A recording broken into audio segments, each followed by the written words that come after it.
Good evening, I'm Melissa Idris. And I'm Sharad Kutin. Welcome to Consider This, the show where we want you to consider and then reconsider the news of the day.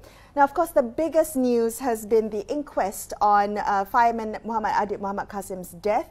So after a 41-day inquest, the coroner's court has now ruled that Adib's death was the result of a criminal act, saying that blunt force trauma was to his chest was not caused by an accident. So what does this tell us after so many days of an inquest? Well, Melissa, there's also the additional point, which I think sometimes gets lost in the media report, which is that the SOPs around the police managing a riot situation also called into question. The police were asked whether they, got there in time and so on and so forth. The IGP has in fact responded by saying he thinks that the SOPs might not themselves be a problem, but he's going to look at whether the police follow those SOPs. Yeah, I think after so many days, you have to remember that the incident happened 10 months ago, and then we had this 41-day inquest. Now, even after so many days, there are still so many questions that remain.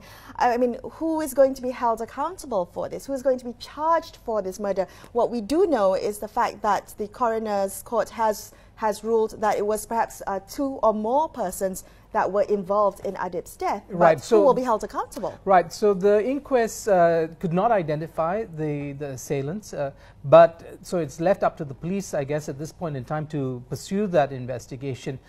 We also note, I think, that around Adib has been quite a bit of political mobilization, and I think for observers the question is whether there's going to be a kind of political, action around this, whether in fact some people are going to be trying to make political capital from the inquest, whether the result has been in their favor or not, as some people put it.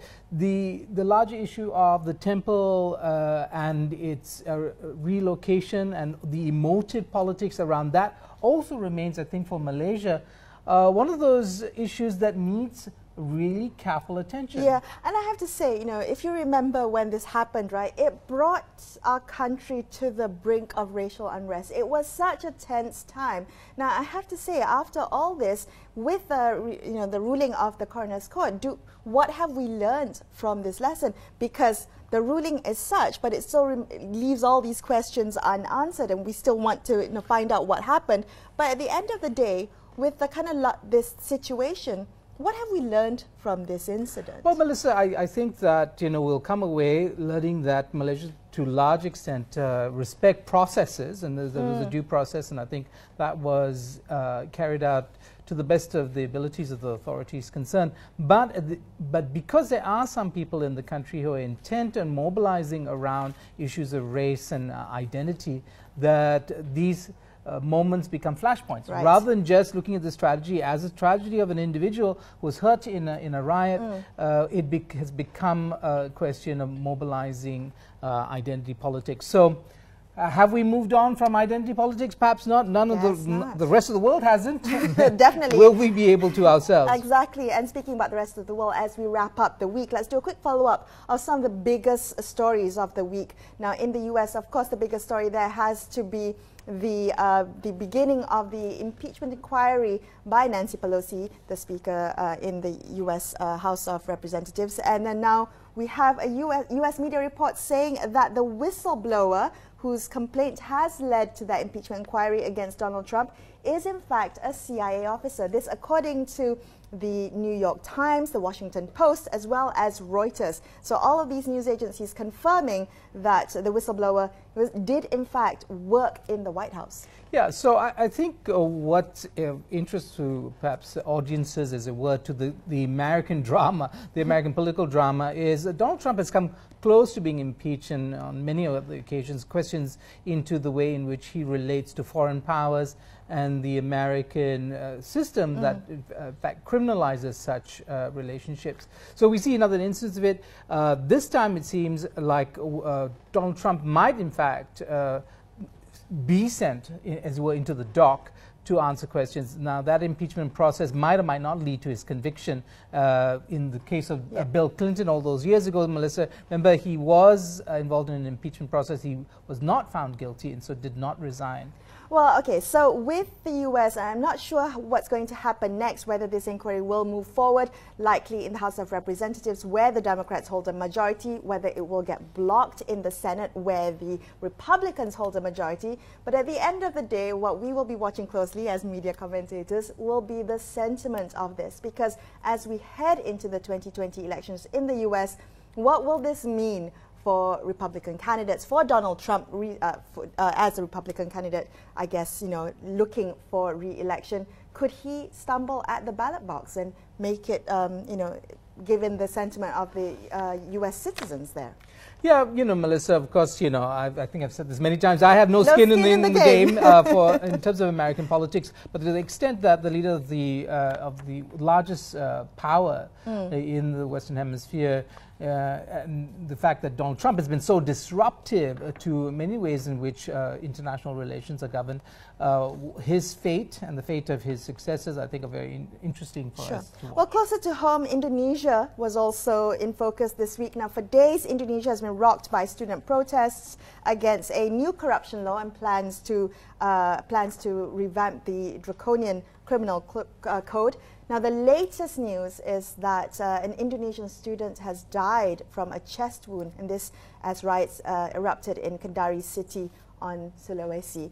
So yeah, this is the first fatality. Yeah, the first, and there's also another student in critical condition. Students reminding the Indonesian government of its promise to uphold democracy, a promise they made 20 years ago, and for largely they have delivered on. The framing of this story, very interesting. In some Malaysian media has framed very narrowly around the question of premarital sex, the law to criminalize premarital sex. Of course, that is a huge affront to fundamental liberties in the individual in any democracy. But it's so much more than that, isn't it? It is so much more than that. In the fact that the anti-corruption agency of Indonesia was going to be weakened after stunning successes these last 2 decades, also perhaps you know, a very serious charge against President Jokowi, only newly re-elected. He's come out, in fact, to defend his commitment to democracy.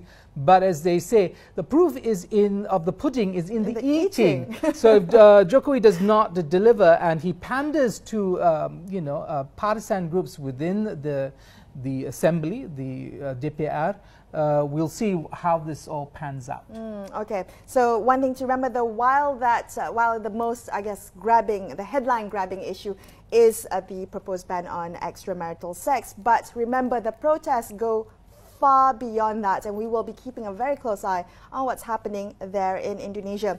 Now, coming up in just a couple of minutes, we're going to be speaking to the organizers of the global climate strike here in KL, so make sure you stay tuned to consider this.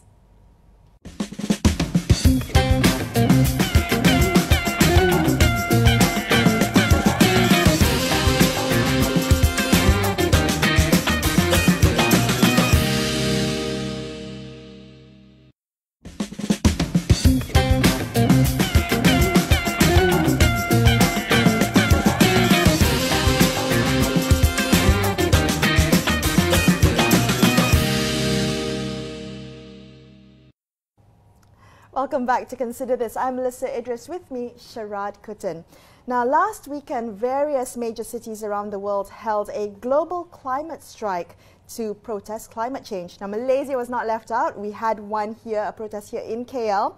Now, at the forefront of the Malaysian chapter is Klima Action Malaysia, or better known as KAMY. And today on the show, we have the co-founders of KAMY. We have Ili Nadia Zulfakar, as well as Nurul Fitra American. Welcome to the show, guys. So tell us a little bit in terms of, now that it's been slightly more than a week that it has happened, what's the purpose of having that? You know, you wanted to be part of the global campaign to protest climate change. What was the response like here in Malaysia for that strike? Okay, first of all, this strike is not our first strike. We've already planned and organized 3 other strikes prior to this, and this particular global climate strike, we call it as a My Climate Strike, is the culmination of all these previous strikes all these actions, the workshops we've been doing, the documentary screening, and solidarity actions with communities, and that is the culmination of those activities. And this is like basically the grand finale of all what of this campaign that we call as Oops Darurat Iklim. Okay. Yeah. So the response was massive. We were slightly taken back with there's a lot of how do I say engagement from other communities as well. For example, we have Zero Waste Malaysia coming in and saying, hey, we would like to join you. That's an NGO. Yes, it's an NGO. We have NGOs coming in, communities coming in, the communities that we have engaged before. For example, the Orang Asli community in Gua Musang have came down, from their villages. So the haze didn't impact people's turnout of this strike, right? Absolutely not. Because it was like the peak of the haze where everyone was with the masks. I think it roused people more. Yeah. Yes, oh, okay. Because that gave some people. Okay, I do want to ask you. Yeah, Fitra, help me understand some of the kind of assertions that were made at the gathering. There were banners that read, "There is no planet B," or plantations are not real forests, system change, not climate change. Let's start with that. System change, not climate change. It's a big assertion. What is it that you think it means? To me, like what we are not trying to change the world. We are trying to see the local context of what is happening in Malaysia. Like for example, usually when we heard the story of climate change, it would be the story of like carbon emission, that sort of thing. But when there is like banner saying that ladang hutan bukan hutan, that sort of thing, which is like we want to bring the local context to the story of climate change in Malaysia, because we don't really have that story of global south made known to the public. Right. Yeah.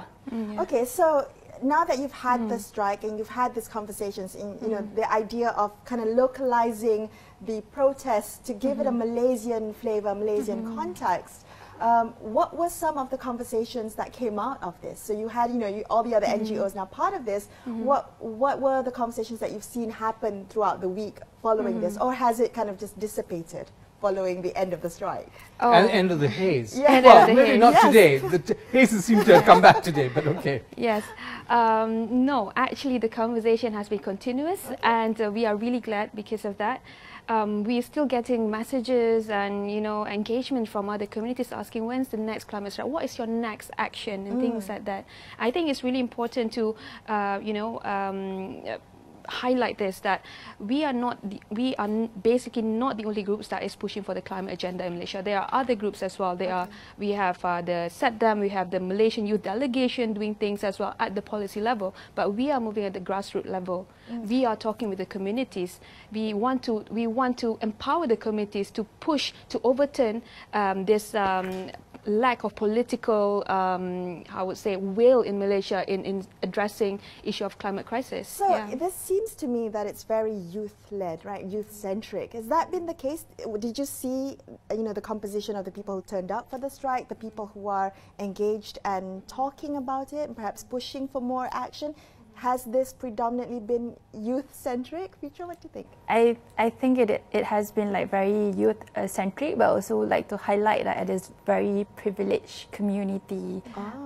Like so you very can urban. Sorry, it's either you are urban community or you are the community that are directly affected by this climate crisis. Like for example, the fishermen, and then the Orang Asli, and also we have like people like the farmers. But then you don't really see like the below middle class people getting into in touch with this climate stories yet. Why do you think that is? I think it's partly because the way our climate science is being communicated in Malaysia. First of all, climate is issues of climate crisis has always been the domain of the English, language, and we don't have a lot of materials in Bahasa Malaysia. I think that is one of our, I would say, strategy so far to disseminate all this information in Bahasa Melayu, and also to use tools like art. To engage people through art when we talk about something so broad like climate crisis. Yeah. Right. You use the word darurat, which is a word that, at least in the Malaysian context, we only refer to in terms of 1948 and that darurat, right? So the emergency, which was a political nature.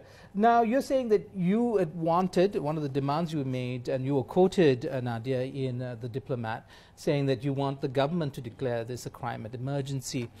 Have you gotten a response from the government? Are they willing to do that? And what would be their response if they did in fact declare such an emergency? So far, we have not managed to get any response from the government, which is really quite depressing and destitute as well.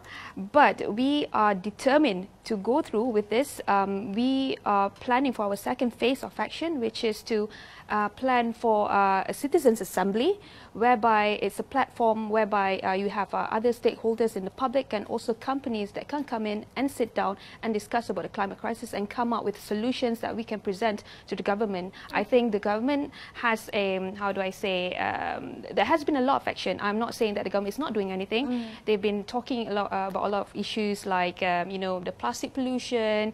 Like yesterday, they just made an announcement about the liberalization of the electricity in Malaysia. I think they've been doing a lot of good job, but that being said, the climate issue is a really, really broad issue. So with KAMY, the NGO that you both founded, what is it that you want, kind of concrete requests to the government? What is it that you're asking for specifically? I think the thing that we want the government to do is to give, to listen to the scientists or this environmental lobbyists that has been doing groundwork for longer than us. I think they have been there for a lot of time, for longer than us, and they have been, how do I say, lack of engagement by the government to this side. And there's been a strong lobbyist coming from, these corporations that run at thrives in this capitalist economy.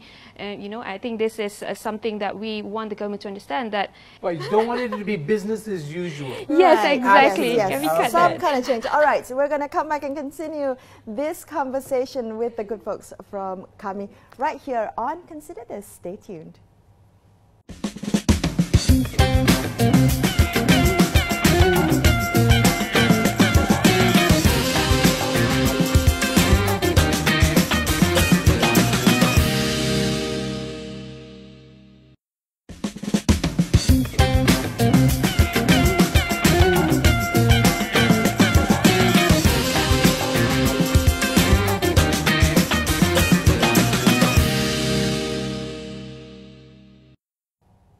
Welcome back to Consider This. I'm Melissa Idris, with me Sharad Kutan, and joining us on the show we have Fitra, Nurul Fitra, as well as Ili Nadia. So they're both the co-founders of Climate Action Malaysia, or better known as KAMY. Now I want to talk to you guys about what the media can do, because coming from media practitioners, journalists like ourselves, I'm looking at the reporting of climate change, climate activism, and as you mentioned, the need to have this urgency when it comes to reporting on these issues. Are there gaps in the way you see reporting of environmental issues within the local media? What about you, Fitra? What do you think? As we said before, like a lot of materials that we have currently, it is like in English. You do not see a lot of media reporting in Bahasa Malaysia. So I think like if we could shorten the gap, like merge the gap, then it probably could help like people in the kampong or like the rural area to understand what is climate crisis. And I think like it is very important to know that like people like the fishermen or also the farmers, they are already encountering all this aspect of climate crisis, just that they do not know the term climate crisis, that they have been into the sea and into the forest, and they have been seeing like a lot of changes happening like from before this until now. Like just that getting them to familiar with this terminology would actually help them to understand the issues better, and they could tell the stories from their perspective, and the media could actually get the stories of these people on the ground that has been working like close with the environment to actually understand. I have to say though, I mean, I'm hearing you talk and you're referring to it as a climate crisis, which is wonderful because you're using the right terminology. Semantics are important. I see, you know, many media news reporters like myself, for instance, we're still using climate change. Or global warming. Yes, or global warming, correct, you know, without giving the real sense of the urgency of this crisis. So maybe we should all start referring to it as climate crisis because then it gives it a real sense of urgency. Okay, Nadia, we've had this particular moment, right? The haze kind of brought back to a lot of Malaysians that we are connected to the land. And in this case, in fact, land's not necessarily part of Malaysia. The Sumatra and what happens in Sumatra has a detrimental or immediate effect on us. But do you think, now that the haze is clearing, blue skies have come back, that people will forget again, and until and unless something dramatic happens, Malaysians are going to kind of ignore the story of a climate crisis just because it's not in their face? I mean, what's your sense of how people respond to the stories that you think are important? I think people have been really optimistic by the idea of youth coming out and standing up for the environment. I don't think this will go down easily as you know, as previously. I think this generation is making a lot of noise about this issue. I'm very optimistic. I think that people will not forget about it. Besides, the sky in Malaysia is getting bluer, but what about in Riau, what about in Sumatra? It's getting redder and redder. I think the emergence of stories from the social media, you know, plays a really important role as well. People can see that, hey, this is not only about Malaysia, this is about the world, this is about Southeast Asia. People will stand up, I'm sure. Yeah. Oh, well, you know, you mentioned young people, the voices are getting louder. I mean, really the poster child, if I may, of the climate crisis has been Greta Thunberg. But there's been so much backlash coming up from her address at the UN. What did you guys make of that? I mean, what were some of the, I guess, what did you make of the conversations coming out of her address? I think among the things that people ask would be, you just know how to shout and asking people to do something, but you don't have any solution to it. I think that is a very dangerous mentality when you can only say something or like put pressure on something only if you have the solution. It is totally wrong because that it shouldn't work that way. And like as youth, I think like our role is to be check and balance to the government. Yeah, we should be able to say what we think is right and what is wrong, and the government should listen to us, and it is not the job of the civil society to provide solution. We are paying our politicians and they should provide the solution. If not, then you should just pay me. Well, they're working for us. You pay you a fat salary. I do want to say, in the remaining minutes that we have, I mean, some of the simple solutions that Expo put out are like growing more trees. The fact of preserving the forest that we have, and I think in your slogans also, plantations are not real forests. Remember there was that slogan, we green the world. I mean, these are plantation companies saying they're greening the world. And we know that plantations are not forests and they don't do the same things to the planet. But there are some simple solutions, aren't there, Nadia? Simple solutions to help regenerate the earth. I mean, what's your sense of the practical things that we could do? I think the practical things that we can do is, for example, first of all, we need to know what are the effects of our lifestyle, you know, where our food is coming from. There has been like this lack of reporting, lack of information coming from the Malaysian side about, you know, how our forests are being degraded every day, you know, to produce food for us, you know, simply because of that. Yeah, I think one of the major, you know, information that we have to put forward is to connect Malaysians back to where, you know, where food comes from, you know, where this production goes through and things like that. Yes. All right, so get educated and get informed, right? Yes. Equip yourself with that knowledge. Okay, that's all the time we have on the show today. Thank you so much for being on Consider This. It's been a pleasure speaking with you both. I'm Melissa Idris with Mr. Rodkut, and we will both be back with you same time on Monday. We'll catch you then. Have a great evening. Thank you, guys.